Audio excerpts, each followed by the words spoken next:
வணக்கம். இன்றைய மாவட்ட செய்திகள். தென்காசி மாவட்டம் ஆலங்குளம் அடுத்த மருதம்புத்தூரைச் சேர்ந்தவர் பெருமாள் சேட். இவர் சென்னை உயர்நீதிமன்ற மதுரை கிளையில் தாக்கல் செய்த மனுவில் கூறியிருப்பதாவது: எனது மகன் மணிகண்டன் பனையேறும் தொழிலாளி. கடந்த ஏப்ரல் 7ஆம் தேதி ஆலங்குளம் காவல் நிலைய சார்பு ஆய்வாளர் இசக்கிராஜா மற்றும் சீருடை அணியாத 2 போலீசார் எனது வீட்டிற்கு வந்தனர். அவர்கள் எனது மகன் மணிகண்டனை பனைத்தோப்பிற்கு பைக்கில் அழைத்துச் சென்று மரத்தில் கட்டப்பட்டுள்ள பானைகளில் கள் உள்ளதா அல்லது பதநீர் உள்ளதா என சோதிக்கும்படி கட்டாயப்படுத்தினர். மணிகண்டன் மரம் ஏறும்போது சார்பு ஆய்வாளர் அவரை சாதி பெயரை சொல்லி திட்டினார். தட்டி கேட்ட என்னையும் பேத்தி பிரதீபாவையும் போலீசார் மிரட்டினர். மரத்திலிருந்து இறங்கி வந்து தடுத்த மணிகண்டனை சார்பு ஆய்வாளர் துப்பாக்கியால் சுட்டார். இதில் மணிகண்டனின் 2 கால்களிலும் பலத்த காயம் ஏற்பட்டு அவர் மருத்துவமனையில் அனுமதிக்கப்பட்டார். இந்த வழக்கை தமிழக போலீசார் விசாரணை செய்தால் எங்களுக்கு நியாயம் கிடைக்காது. எனவே இவ்வழக்கை சிபிஐ அல்லது வேறு விசாரணை அமைப்பிற்கு மாற்ற வேண்டும். மேலும் தற்போதுள்ள போலீசார் இந்த வழக்கை விசாரிக்க இடைக்கால தடை விதிக்க வேண்டும். அரசு உரிய இழப்பீடு வழங்க வேண்டும். இவ்வாறு கூறியிருந்தார். இந்த மனு நீதிபதி புகழேந்தி முன் விசாரணைக்கு வந்தது. விசாரணை செய்த நீதிபதி வழக்கின் ஆவணங்களை நீதிமன்றத்தில் தாக்கல் செய்ய வேண்டும். இந்த வழக்கில் புதிய உத்தரவு பிறப்பிக்கும் வரை சம்பந்தப்பட்ட போலீசார் இந்த வழக்கை விசாரணை செய்யக்கூடாது. அதேபோல் பாதிக்கப்பட்ட நபருக்கும் காயமடைந்த காவலருக்கும் தேவையான சிகிச்சை வழங்க வேண்டும். கைது நடவடிக்கை கூடாது என நீதிபதி உத்தரவிட்டார். இந்த வழக்கில் சிபிஐ மற்றும் காவல்துறை சார்பு ஆய்வாளர் இசக்கிராஜா ஆகியோர் பதில் மனு தாக்கல் செய்ய வேண்டும் என உத்தரவிட்டு வழக்கு விசாரணையை ஒத்திவைத்தார். மதுரை மக்களின் நித்திரை தொலைக்க வைப்பது சித்திரை திருவிழா என்றால் மிகையாகாது. இத்திருவிழா சைவ மற்றும் வைணவ சமயம் இணைந்து கொண்டாடும்படி வகை செய்தார் மன்னர் திருமலை நாயக்கர். இந்த ஆண்டு மீனாட்சி அம்மன் கோயில் சித்திரை திருவிழா கடந்த 19ஆம் தேதி கொடியேற்றத்துடன் தொடங்கியது. விழாவையொட்டி மீனாட்சி அம்மன், சுந்தரேஸ்வரர் மற்றும் பிரியாவிடை பல்வேறு வாகனங்களில் எழுந்தருளி மாசி வீதிகளில் எழுந்தருளி அருள் பாலிக்கின்றனர். குறிப்பாக மாலை வேளைகளில் வண்ண வண்ண மின்னொளி விளக்குகளால் அலங்கரிக்கப்பட்ட வாகனத்தில் சுவாமியும் அம்மனும் எழுந்தருளும் அழகே அழகுதான். அப்போது மேலதாளம், நடனம் என பாரம்பரிய கலைஞர்கள் வீதியுலாவில் கலந்து கொண்டு சிறப்பிப்பார்கள். குழந்தைகள் மீனாட்சி அம்மன், கருப்பசாமி, சிவன், பார்வதி, முருகன் வேடமணிந்து பங்கேற்பது தனி சிறப்பு. தத்ரூபமாக வேடமணிந்து கடவுளையே நேரில் பார்ப்பது போல் பக்தர்கள் மெய் சிலிர்ப்பர். மதுரை அழகர் கோவில் சித்திரை திருவிழாவையொட்டி கடவுள் ஆடைகளும் அழகருக்கு விரதமிருந்து அழகர் ஆற்றில் இறங்கும் போது அழகர் போல் வேடமணிந்து தண்ணீர் பீச்சி அடிக்கும் வைபவமும் சிறப்பு வாய்ந்தது.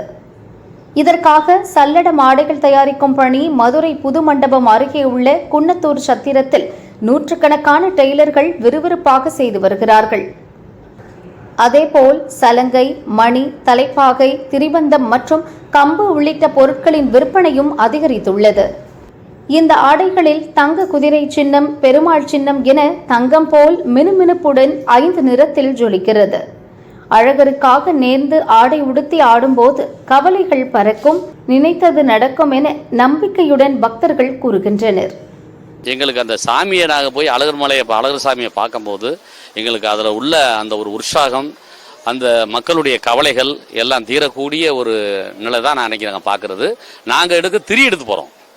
நாங்கள் எங்களுக்கு அந்த கால திருமநாயக்கர் மன்னர் காலத்திலேருந்து எங்களுக்கு இந்த ஒரு அமைப்பை கொடுத்து எங்களுக்கு செம்பு பட்டயம் கொடுத்து எங்கள் குலசாமி அவனியாபுரம் அங்காளேஸ்வரி கோயிலுக்கு அங்கேருந்து பட்டம் எடுத்து நாங்கள் ஆடக்கூடிய இடம் கல்லங்குளம் ஆலங்குளத்துலேருந்து இந்த சாமி நாங்கள் ஆடி வர்றோம்.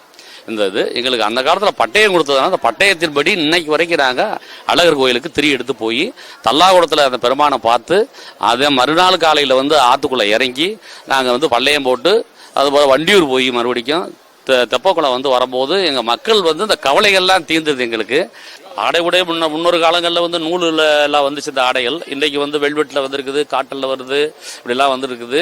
அதே மாதிரி அன்னைக்கு இப்படியெல்லாம் இவ்வளவு இந்த ஜிகனா ஜிவிக்கெல்லாம் போட்டு ஆமாம் காலத்திற்கே அந்த கோலமாக இன்னைக்கு இந்த நிகழ்வு நடந்துகிட்டு இருக்குது. மக்கள் மதுரை சுற்று மக்களுக்கு இந்த திருவிழா ஒரு பெரிய திருவிழா, உலக பெரிய மகா திருவிழா மாதிரி திருவிழா இந்த திருவிழா மக்கள் சிறப்போட எல்லா மக்களும் சேர்ந்து நல்லபடியாக வாழணும்.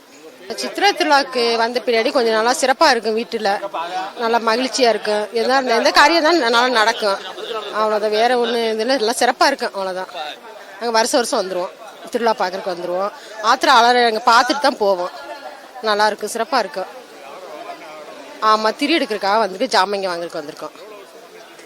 இல்லை, இந்த வருஷம் ஃபஸ்ட்டு பையனுக்கு எடுக்க வந்திருக்கோம். அவங்க நேர்த்தி கடன் இந்த மாதிரி இருந்தால் செலுத்துறதுக்கு இது எல்லாம் வருஷம் அவங்கள எப்படின்னா குலசாமி இந்த மாதிரி இருந்துச்சுன்னா அந்த மாதிரி இது எடுக்க வருவாப்பில். வருஷம் எடுத்தால் நல்லாயிருக்கும், வீட்டுக்கு சிறப்பாக இருக்கும். ரொம்ப முக்கியம், மதுரைக்கு அதான் பெரிய ஒரு ஸ்பெஷல். இது ரொம்ப மகிழ்ச்சியாக இருக்குது, ரொம்ப நல்ல சதாக இருக்கும். 60 ஆண்டுகளாக அழகர் சல்லடம் ஆடை தைத்து கொடுக்கிறேன். மக்கள் மத்தியில் நாளுக்கு நாள் பக்தி கூடுவது வரவேற்கத்தக்கது என்றார் ஒரு டைலர். நான் 60 வருஷமாக தைக்கிறேன். 60 வருஷமாக தைக்கிறேன். எங்கள் அப்பா அதுக்கு முன்னால் தைச்சார். அப்போ ரொம்ப போனால் ஒரு 50 பேருக்கு தைப்போம். அதே பெருசு 50 பேருக்கு நாங்கள் தைச்சோம்னா மன திருப்தியாக இருக்கும். ஆனால் இன்றைக்கி ஒரு நபர் 300 பேர் வரைக்கும் தைக்கிறோம். அன்னைக்கு இருந்த அமைப்புக்கு அவ்வளோதான். இப்போ மக்கள் கூட்டத்துக்கு அதிகரிச்சிருச்சு. ஒரு வயசு முதல் 70 வயசு வரை உள்ள ஆளுங்க பீச்சுறாங்க. அதாவது முதல்ல இருந்த இதை காட்டிலும் இன்றைக்கி ஒரு தண்ணி பீச்சர் ஒரு பெரிய திருவிழாவாக நினச்சி ஒரு வீட்டுக்கு 10 பேர் பீச்சுறாங்க. அதனால ஆனந்தமாக அது ஒரு சந்தோஷமாக கொண்டாடக்கூடிய திருவிழா.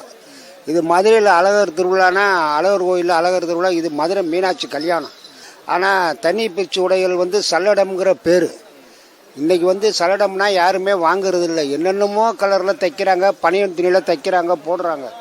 சல்லடம்னா 5 எழுத்து, அதுக்கு சா இல்லட இம்முன்னு. அந்த சல்லடம்ங்கிற எழுத்துக்கு வானம், பூமி, ஆகாயம், காற்று, நீர், நெருப்பு அவ்வளவையும் தாங்கி நாங்கள் அந்த ட்ரெஸ்ஸு போடுறோம். எங்கள் கூட இருந்து எங்களை காப்பாற்று, காட்டு கருப்பு அண்டக்கூடாது. நாங்கள் விரதம் இருந்தோம்னா எங்களை பின்தொடர்ச்சி யாரும் வரக்கூடாது. எங்களுக்கு அந்த காலத்துக்கு இந்த காலத்துக்கு நீ துணை நிற்கணும் அப்படின்னு 5 கலர் ட்ரெஸ்ஸு தான் போட்டு இது பீச்சணும். நியாயப்பிராரம்ங்கிறது அதுதான் அந்த காலத்தில் இருந்தது. இன்றைக்கி காலம் மாறுதலுக்கு சிகப்பு, பச்சை, புழு, வர்ணங்கள்னு போட்டு பீச்சுறாங்க. அதனால அழகுக்காண்டி அழகமலையானுக்கு அழகுபடுத்தி கூப்பிட்டு அவரை சந்தோஷப்படுத்தணுங்கிற கடையே அந்த திருவிழா. முன்னால் ஒரு ட்ரெஸ்ஸு 100 ரூபா தான். இன்றைக்கி ஒரு ட்ரெஸ்ஸு 1500 ரூபா, 1000 ரூபா, 800 ரூபாயில் இருக்க வரைக்கும். 800 ரூபாயிலிருந்து 1500 ரூபா வரைக்கும் இருக்குது. அன்னைக்கு 100 ரூபாயிலிருந்து 200 ரூபா வரைக்கும் இருந்துச்சு. இன்றைக்கி விலை கூடத்தான், ஆனால் விற்கிற விலைவாசி கூட. அன்னைக்கு இருந்த சந்தோஷம் இன்றைக்கி இல்லை. அன்னைக்கு 10 ட்ரெஸ்ஸு தைச்சோம்னா கை நிறைய காசு இருக்குது. வாடகை மாதம் 3 ரூபா. இப்போ மாதம் எங்கள் கடை வாடகை 10,000 ரூபா. 3 ரூபா கொடுக்கும்போது 3 சலடம் 30 ரூபாய்க்கு விற்றோம்னா சலடம் போட்டுற வாடகை. கோயிலில் மீனாட்சி கோயிலுக்குள்ள வாடகை மாதம் 3 ரூபா. 10 மாதத்துக்கு போட்டால் 30 ரூபா போட்டு மிச்சம் காசு சந்தோஷமாக இருக்கும். வீட்டில் 10 நாளைக்கு லீவ் எடுத்தாலும் அந்த காசை வச்சு சாப்பிடுவோம். இன்றைக்கி 2000 ரூபா, 1500 ரூபாய்க்கு விற்றும் காசு இல்லை. அப்போ அதான் சொல்ல, ஒரு டெய்லர் ஒரு 20 ட்ரெஸ்ஸு விற்போம். அன்னைக்கு நிலைமைக்கு 40 வருஷம் 50 வருஷங்களுக்கு முன்னாடி 20 ட்ரெஸ்ஸு விற்போம். ஒரு ட்ரெஸ்ஸு ஒரு 20 டெய்லர் இருப்போம், அவ்வளோதான். இன்றைக்கி 100 டெய்லர் இருக்கும். இன்றைக்கி நான் ஒரு ஆள் 100 ட்ரெஸ்ஸு விற்கிறேன். அது போக 170 டெய்லர் இருக்காங்க. அதிகமாக விற்கிது. வெளியே உள்ள ஆளுகளும் தச்சு கொண்டு கடைகளுக்கு கொடுக்குறாங்க.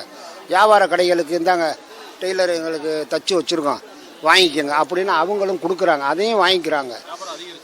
வியாபாரம் பன்மடங்கு அதிகரிச்சிருக்கு. பக்தியும் பன்மடங்கு அதிகரிச்சிருக்கு. 1 வயசு குழந்தை இந்த ட்ரெஸ்ஸு 2 வயசு பிள்ளைக்கு 10 குழந்தைகளுக்கு தைச்சிருக்கேன்.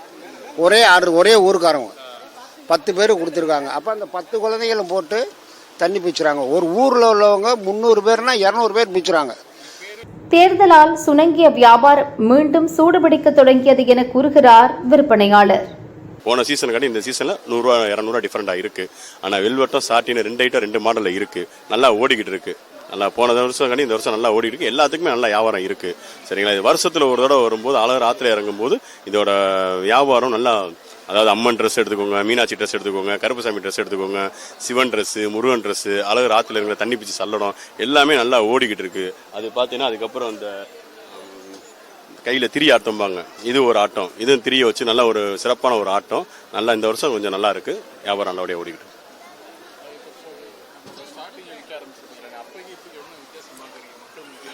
மக்கள் மத்தியில் வந்து ஸ்டார்டிங்கில் வந்து என்னன்னா இந்த தேர்தல்னு ஒரு அச்சம் இருந்துச்சு. இப்போ அது கொஞ்சம் தாண்டினால இப்போ கொஞ்சம் கூட்டம் ஏறிக்கிட்டு இருக்கு. ஸ்டார்டிங்கில் வந்து 2 பீஸ் 3 பீஸும் போய்கிட்டு இருந்து இப்போ ஒரு 10 பீஸ் அந்த மாதிரி ஓடிக்கிட்டு இருக்கு.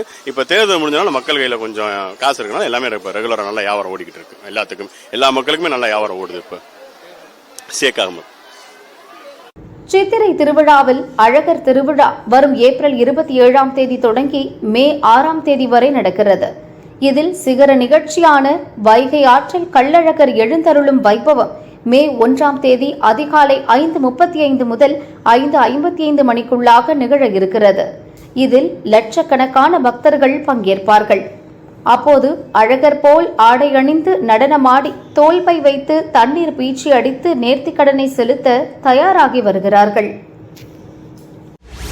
நீலகிரி மாவட்டம் பந்தலூரில் சிபிஆர் சுற்றுச்சூழல் கல்வி மையம் சார்பில் உலக புவி தினத்தை முன்னிட்டு சிறப்பு விழிப்புணர்வு நிகழ்ச்சி நடந்தது. சுய வேலைவாய்ப்பு பயிற்சியாளர் ரமணி வரவேற்றார். கல்வி மைய ஒருங்கிணைப்பாளர் குமாரவேலு தலைமை வகித்தார். அவர் பேசுகையில், புவியின் இயற்கைத்தன்மை மாறி வருவதால் அனைத்து உயிர்களுக்கும் பல்வேறு பாதிப்புகள் ஏற்படுவது அதிகரித்து வருகிறது. எனவே புவி தினத்தின் முக்கியத்துவத்தை உணர்ந்து அனைவரும் புவியை காப்பாற்ற முன்வர வேண்டும் என்றார். தொடர்ந்து விஞ்ஞானி முனைவர் அசோக் குமார் சிறப்பு அழைப்பாளராக பங்கேற்று பேசுகையில், அனைத்து உயிர்களும் வாழ்வதற்கு தன்னை ஒப்படைக்கும் பூமியை பாதுகாப்பதற்கு மனிதர்கள் தவறி வருகிறோம். பிளாஸ்டிக் உள்ளிட்ட மண்ணின் இயற்கை தன்மையை பாதிக்கும் பொருட்களை மண்ணில் வீசி எறிவதை தவிர்க்க வேண்டும். கழிவு பிளாஸ்டிக் மூலம் வேலைவாய்ப்புகள் உருவாக்கி வருவாய் ஈட்டுவதற்கான முயற்சியை மேற்கொள்ள வேண்டும். தற்போது இயற்கை மாற்றத்தால் குலுகுலு நீலகிரி வெப்பமண்டல நீலகிரியாக மாறி வருவது அதற்கு சிறந்த எடுத்துக்காட்டாகும். அதிகரிக்கும் கட்டிடங்களை குறைத்து இயற்கையை பாதுகாத்தால் மட்டுமே மனிதர்கள் மட்டுமின்றி அனைத்து உயிர்களும் வாழ முடியும். இதற்கு ஒவ்வொரு தனி மனிதனும் தனது கடமையாக கருதி ஒன்றிணைந்து செயல்பட முன்வந்தால் மட்டுமே புவியின் இயற்கை தன்மையை பாதுகாக்க முடியும் என்றார். தொடர்ந்து இயற்கையை பாதுகாப்பது அவசியம் குறித்த விழிப்புணர்வு வாசகம் அடங்கிய விளம்பரம் வெளியிடப்பட்டது. நிகழ்ச்சியில் சமூக ஆர்வலர் விஜயகுமாரி மற்றும் கிராமப்புற பெண்கள் பங்கேற்றனர். பயிற்சியாளர் ஹரிதா நன்றி கூறினார். திருவாரூர் மங்கள் வரதர் மண்டபத்தில் சர்வதேச விரைவு செஸ் போட்டி நடக்கிறது. திருவாரூர் மாவட்ட சதுரங்க கழகம் மற்றும் SS அகாடமி இணைந்து போட்டிகளை நடத்துகின்றனர். டாக்டர் அகோர சிவம் போட்டிகளை துவக்கி வைத்தார். 9 சுற்றுகளாக நடைபெறும் போட்டியில் திருவாரூர் மாவட்ட சதுரங்க கழக செயலாளர் சரவணன் தலைமையில் 20க்கும் மேற்பட்ட நடுவர்கள் உள்ளனர். சர்வதேச அளவில் நடைபெறும் போட்டியில் 500க்கும் மேற்பட்ட வீரர் வீராங்கனைகள் ஆர்வமுடன் களத்தில் உள்ளனர். இறுதிப் போட்டியில் முதல் பரிசு 20,000, 2ஆம் பரிசு 15,000 ரூபாய், 3ஆம் பரிசு 10,000 ரூபாய் உட்பட மொத்தம் 2 லட்சம் ரொக்கம் பரிசு அறிவிக்கப்பட்டுள்ளது.